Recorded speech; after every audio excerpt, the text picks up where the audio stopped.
Hola, buenas tardes a todos y todas. Antes que todo, presentarme, soy Romy Morales, socióloga chilena. Actualmente trabajo en la Universidad de Barcelona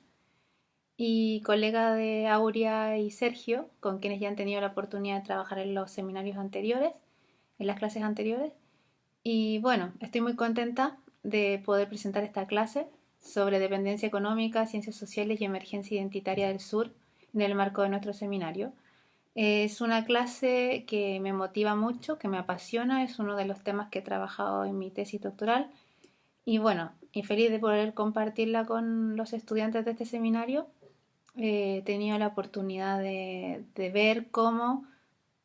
todos y todas han participado intensamente en los debates desde una perspectiva conceptual muy interesante y aplicándolos a los casos concretos de vuestros trabajos, de vuestras investigaciones, de vuestras experiencias locales. Yo creo que en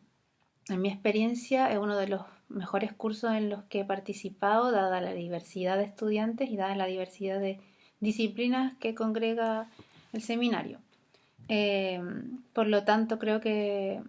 es muy enriquecedor poder debatir con ustedes estos temas. Para partir, simplemente decir que es una clase poco convencional en el sentido que no es mi intención hablar sobre la teoría de la dependencia en tanto contenido, debido a que los textos ya son bastante explícitos y muy ricos en ese debate, sobre todo el texto de Teotonio dos Santos, que hace un resumen muy clarificador desde mi punto de vista de lo que es la teoría de la dependencia y la clasificación conceptual que uno puede elaborar a partir de los distintos textos y las distintas discusiones que se han generado en el marco ya casi de, de 60 años de producción científica y debate conceptual que sigue vigente, por cierto.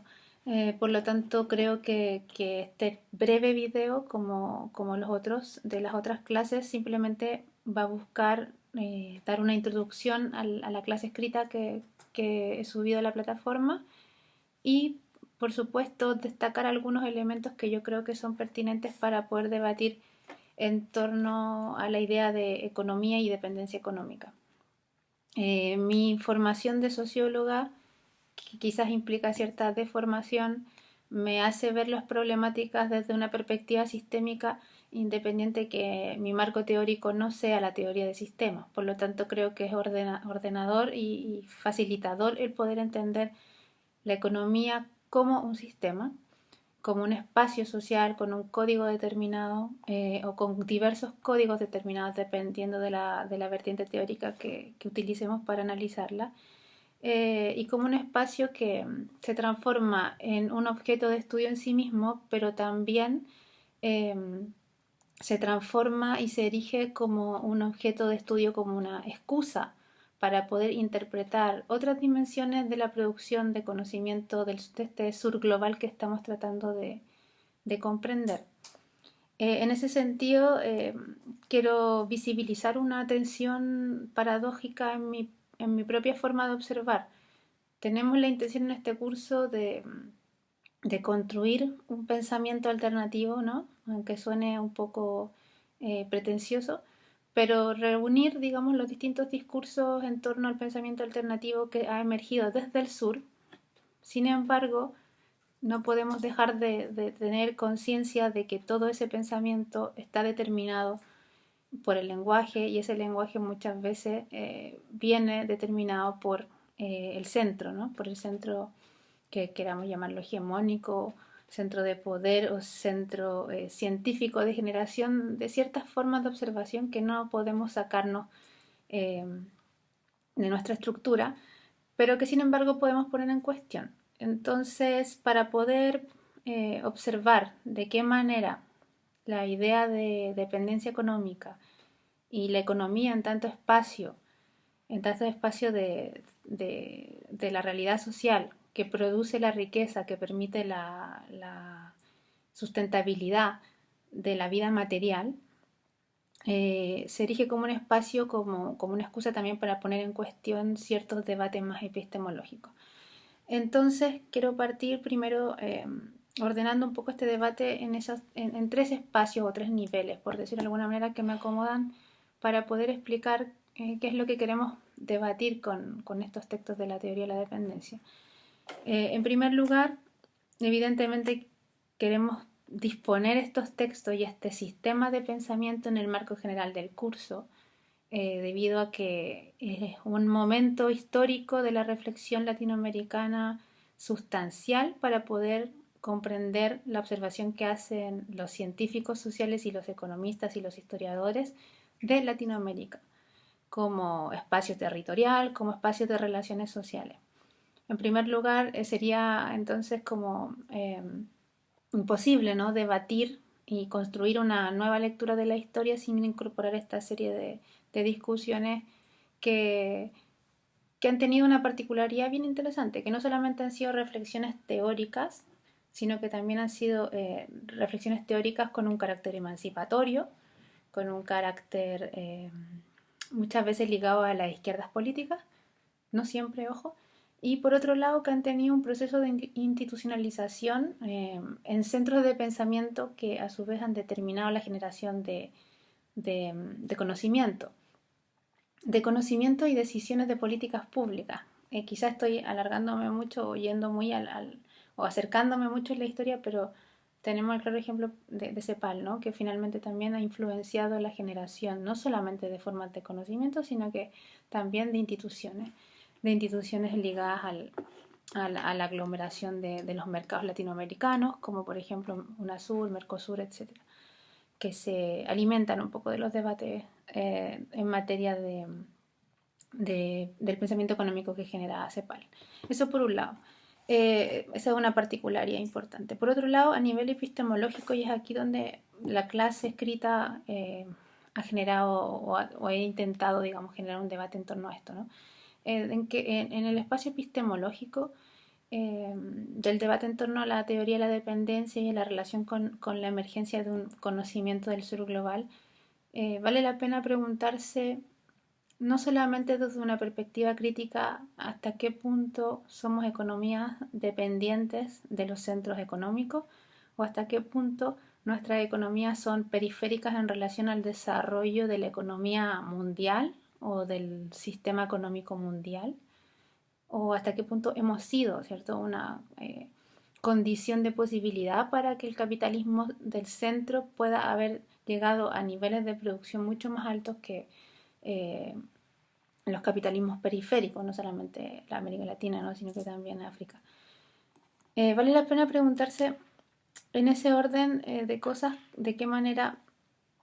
no solamente hay un debate economicista dentro de la teoría de la dependencia, sino que también